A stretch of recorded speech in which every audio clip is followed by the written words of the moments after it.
we're live. Hello, hello, and happy Friday.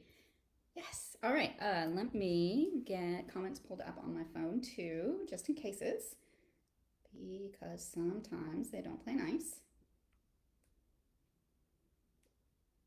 And turn the volume down so I don't get weird feedback and echoes, hopefully. Okay. There, that'll sit there. Hopefully I'll see comments pop up if I don't see them on my computer. So I should put this away. Today, oh, Tova's here. Hi. It's so late for you. I'm so surprised to see you here, but welcome. I'm glad you're here. Yeah, so today I thought I would show you some of the tapestries that I've made. These 5 pieces are going with me on Sunday. So just a couple more days, I'm going to take them to the Downtown Arts Center here in Honolulu to submit them. Well, I already submitted them, I guess, but to be a part of a juried show. Well, not, I don't know if they're going to be a part of it yet, but to be juried for the show. So we drop them off on Sunday. There's a drop off window and then there's a small reception. So I'm kind of excited. It feels official. There's a little talk by the juror who's a fiber artist herself. So I'm looking forward to hearing what she has to say. And Betty is here from California. Hi, Betty. Thanks for joining me live. It's exciting to see you guys here. So, yeah, these guys are going to go have their moment. We're going to see what they think about them. The jurying happens on Monday, so I will know by Monday night if they're in or they're out, or if some of them make it in. I don't know. I've never done a juried art show, so this is kind of a big deal for me. It makes me feel like a big girl, like a real artist, right? So I'm excited. I'm a little nervous. And I debated about whether or not I should talk about it before it happened, because what if they don't say yes? What if they don't get picked? And I decided that me deciding to pick myself was just as important, if not more important, than what the juror says, right? So I think it's important that we choose ourselves, coronate yourself as an artist, because you are. Everybody here is creative in some capacity. Even those of you who are just here because you're supporting me and you don't actually crochet yourself, whether you're cooking in the kitchen or decorating your home, all these things are creative things. And so if you feel like an artist in some way in your life, claim it. Be that thing. It's okay for you to pick yourself. And I think it's even better when you do. So that's what I feel like I'm doing in talking about this ahead of time. I am saying I am an artist. I am choosing myself. I believe that my work is worth submitting to a show. And so that's what I'm doing. And I'll talk a little bit about how I made these, but honestly, how you make them isn't really specific, or isn't, like, you could do it so many different ways. So I used the linen stitch and I used my own hand spun yarn, but you could also take, say, if you use almost all sock yarn or almost all worsted weight yarn throughout the year, you work on a lot of similar types of projects, maybe blankets that you donate, or you're a sock knitter, right? And you use mostly sock yarns. You could take all of your leftover bits of yarn from your projects through the year and combine them into a piece that you crocheted or knit into a strip of fabric that you hang on the wall. And this is the picture of your year as a fiber artist, right? And so I think it would be fun to do something like that. And you could do it all in the same stitch. So I chose the linen stitch for these because it has a sort of woven look and it works really nicely for hand spun yarn, which tends to have a thick and thin aspect to it, unless you get really good at it, of course. And then, some people can hand spin yarn that looks machine made. It's so smooth and even. It's super impressive to me. people who can spin that evenly. But that being said, I actually really like the thick and thin aspect of hand spun yarn. I think it gives it a lot of character and it makes these pieces even more interesting to have that added texture. So I do really like the hand spun for that reason. So let me bring a couple of them over and I'll talk about them a little bit more closely.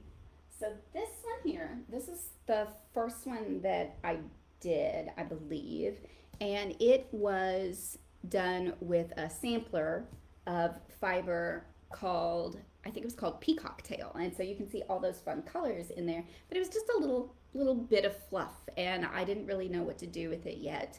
So I just made this little square, and I was like, you know what, that's really pretty.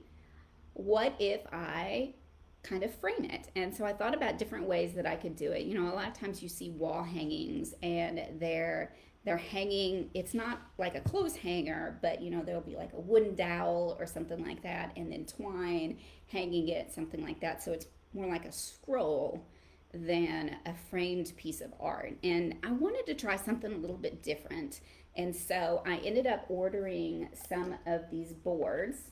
So these are canvas, not canvas, paneled wood panels, and so it's got this frame made here, and then there's a thin board on top, and they're nicely made. I've got in the video description, you'll find a link to the place where I ordered them from, and you can even custom order sizes. Like they can cut it to any size you want. It is more expensive, of course, than getting the pre like standard sizes, but I really like that I can take my hand spun and make it to whatever size that the fabric wants to be. You know, I can work until, my favorite thing, I can work until I run out of yarn.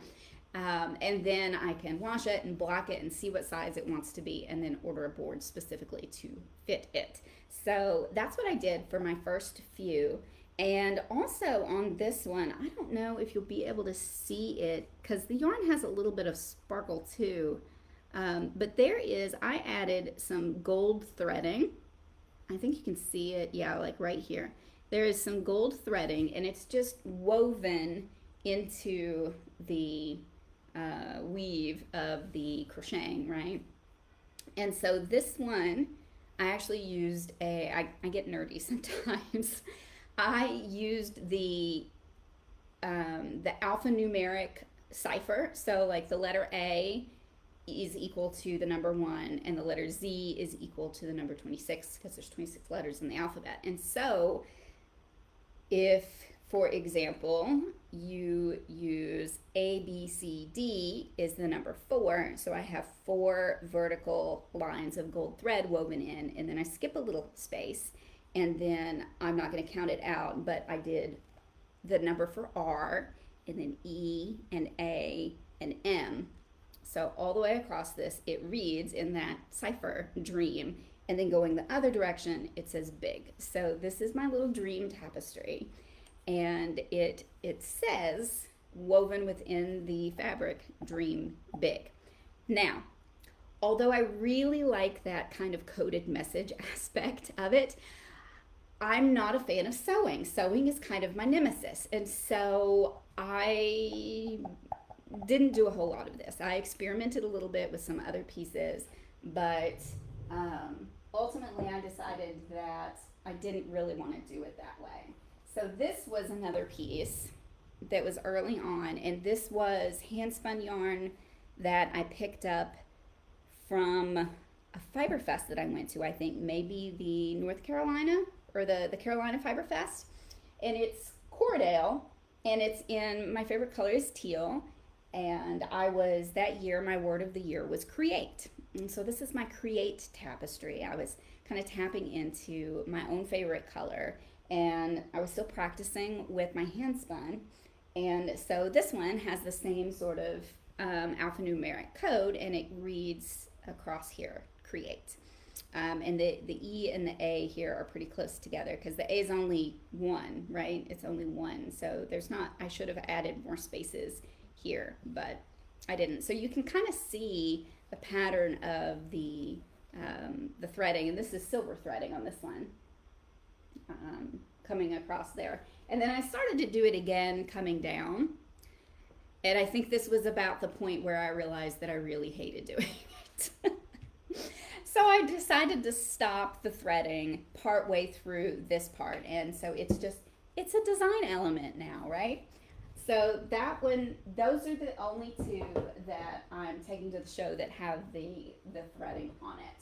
Now this one was a fun one to do because I took little bits and bobs of red fiber. I think actually I even ordered a sampler pack, a red sampler pack of fiber uh, from somebody on Etsy. I don't remember who. And so I just took all those red fibers and combined them together. And you can see some of them there's some sparkle in there, some stellina probably.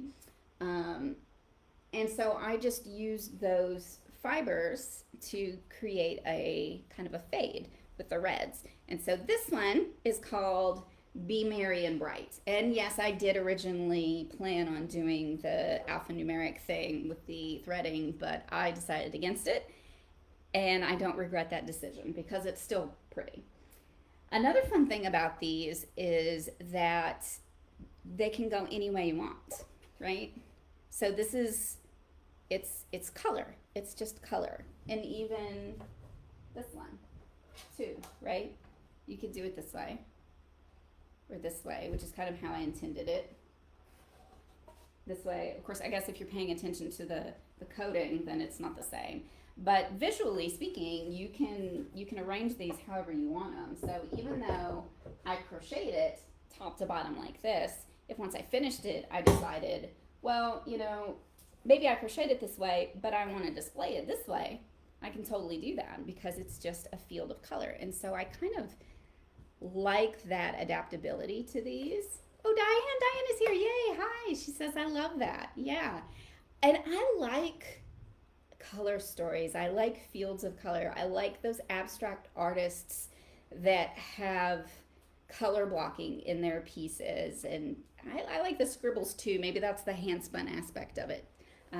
Getting that energy into the piece along with the color. And so, yeah, I really like these. My mother says, I don't know, it needs some flowers or something. It's too plain.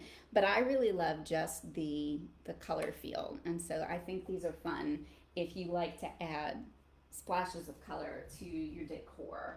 And then another thing with these three, so these three were done on the panels. And so they're solid all the way through.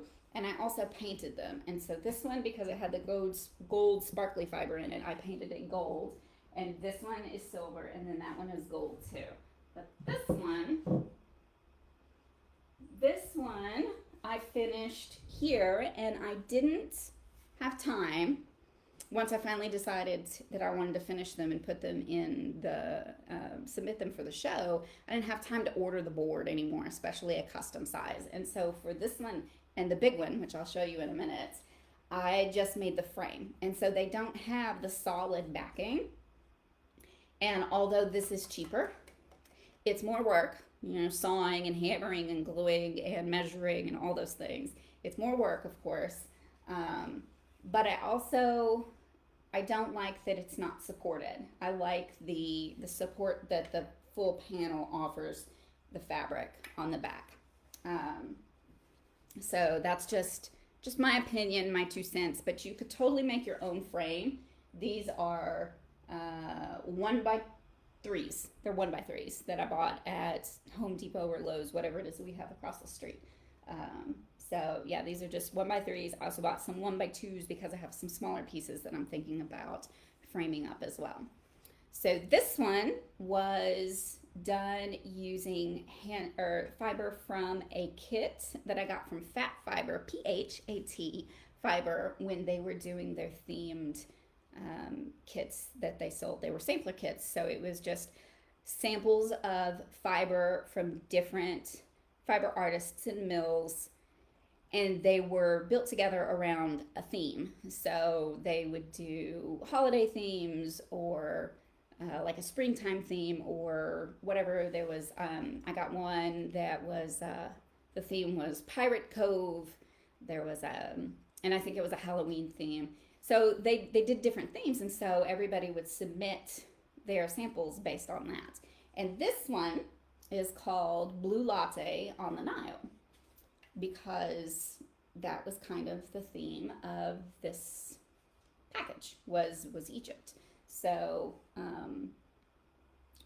or at least I think it was. But that's the name of the tapestry, so I guess that's the story now, right? And so I just arranged it. There was a lot of these creamy colors, and so I just kind of did a fade with the colors. And again, this one's fun because even though this is kind of how I imagined it when I created it, you could flip it around this way, right? That works too. Or you could turn it sideways. And there's no reason why it can't work either way because it's just a field of color. And so you can imagine your own story with something like this. Like, for example, is this the sky? Or is it the sea? And then this is the sand, this is a beach or whatever, you know, or do you want it this way? And I don't know what the story would be then for this one. But I love the imaginative aspect of it, you know, how you can kind of create your own story with it. And see, I put it upside down. Speaking of which, that's kind of funny because I submitted one of these. It was the second one I did because I did this little thing and I was like, oh, I really like this. And so I did a bigger one and ended up submitting it to, this is Spin-Off Magazine Summer 2021. And so this tapestry, it's on this page, is really tall. And then I faded from, actually still have some of the yarns or fibers. I hid them from myself. I thought they were in that drawer, but they're not. And that one was really fun to do because I was combining these two opposite colors together, the teal and the burnt orange, which is, those are my colors. I love them. And so I got to write an article for them and share how I did my hand spun, because as a crocheter I get to make Z twist yarn. So if you've never paid attention to the way that your yarn is twisted up, most yarn has an S twist. So that means if you look at the lines on it, they're all angled the same way and the letter S is. Whereas Z twist yarn, if you look straight on at the strand of yarn, then it's labeled the same way as a Z is. So for me, it would be this way, but for you, it would probably be the opposite, right? If you're looking at it yourself. So if you would like to read exactly how I made one of these, then you can check out the article. I'll link to that in the video description, or even get a copy of the magazine. But it's just the linen stitch. It's just the linen stitch. And like I said, I used hand spun yarn, but you could absolutely use yarn from your stash to create your own color story or a story of your year in the fiber arts, you know, what you're making. And then as far as mounting it, you know, you can either make a frame or you can buy the panel boards like I did. And then I used these pins. You won't be able to see that bitty guy, but I ordered these off Etsy, and they're for string art. I can't remember the name of the pins, but they are they're less than an inch. They're less than an inch tall. And so I hammered them into the board about halfway, because that way you can put the fabric on it. You just loop it over the edges of the nail, and then you can remove it to wash it or whatever you need to do. That was another thing that I wanted to consider in how I mounted the tapestry. Is I didn't want to permanently attach it to something, because then if it gets dirty or damaged, we move frequently, right? And so if something happened to it, I wanted to be able to wash it and shape it back up and put it back on its frame. And so that was part of the process that got me to where I was, or how I decided to do it. Okay, I think that is enough about how I made them. You guys want to see the big one? I'm gonna have to stand up. So I scooted my table back further than usual so that I made room. And this one here is the biggest one I've made. And I don't even know if I can get it. There we go. Yeah, it's crooked, but it is almost all in the frame. There we go. I just got to step back a little bit. And this is another one where you can turn it, still crooked, can't get them straight, turn it any which way you want to display it, right? And so if you guys know me, I like to have things off center, like 2/3 or 3/5 or whatever. I don't like having things exactly centered. And with hand spun yarn, then the irregularity of it is probably a good thing to embrace anyway. And then this one again is one of those, I don't know if I've got room to turn it around here. We'll go this way. So this one is also mounted on a frame that I made. And again, I don't like it's very wiggly. And so I feel like it is much better supported. I'm afraid that this might sag eventually. So can you see how wiggly that is? And there's a little bit of sag there if you lay it flat. So that's another reason why I like the solid board. So yeah, that is the big one, and it looks beautiful on the wall, you guys. It's such a cool piece of fiber art, if I do say so myself. I really love it. Oh, Trish is here. Hi, Trish. Trish says those would look great behind my couch. Yes. You should make one. Actually, Trish dyes her own yarn. You could dye yarn from using flowers from your dye garden and create your own color story as big as you wanted to go behind your couch. Is that too much of a challenge, Trish? Tove says, wow, it is pretty. Thank you guys. Thank you. I'm really excited to take these down and see what other people think about them, because I really love them. I love seeing them up on the wall, and I love that they're finally finished too, because they've been sitting in a drawer. Actually, I have my very first, like when I decided that I was going to learn how to spin for real, like I took a little class at an event that I went to. I bought myself a whole bunch of mill-ins of different fiber sorts, and this was my very first skein of hand spun yarn on my little e-spinner, and I crocheted up, and this one has some of that gold threading in it. And so I have my first 10 mini skeins that I spun, and let me show you the difference between that one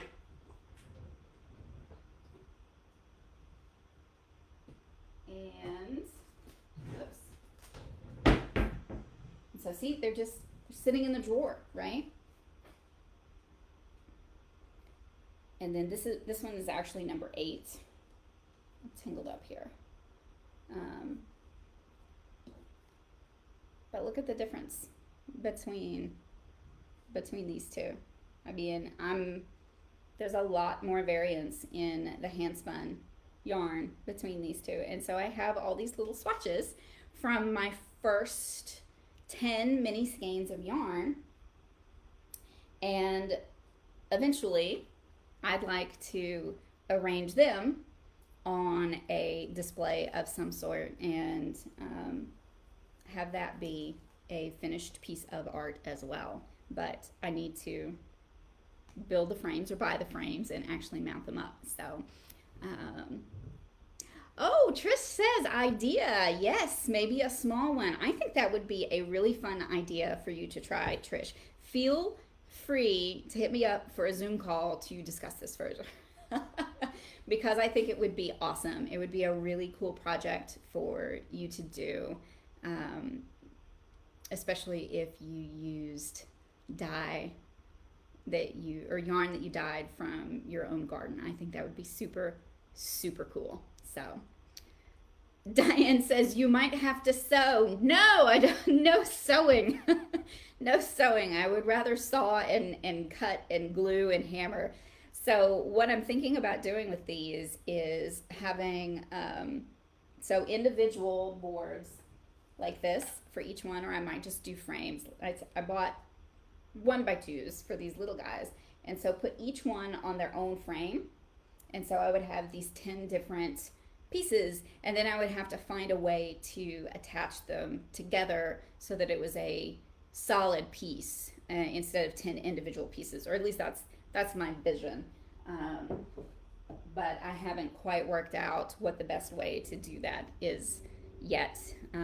It would be really cool if I could have them all mounted on like some wrought iron, some like decorative wrought iron rods or something like that. I think that would be super cool. But I don't know. I have to build the frames first, and actually I have to finish crocheting because I have one skein left. My last mini skein, number 10. So I have to crochet this one up. I have to count my stitches. I don't know if I wrote it down anywhere because I think all of them have the same, no, not the same number of stitches, the same width. I crocheted them to be approximately the same width because these stitches are definitely bigger than these stitches.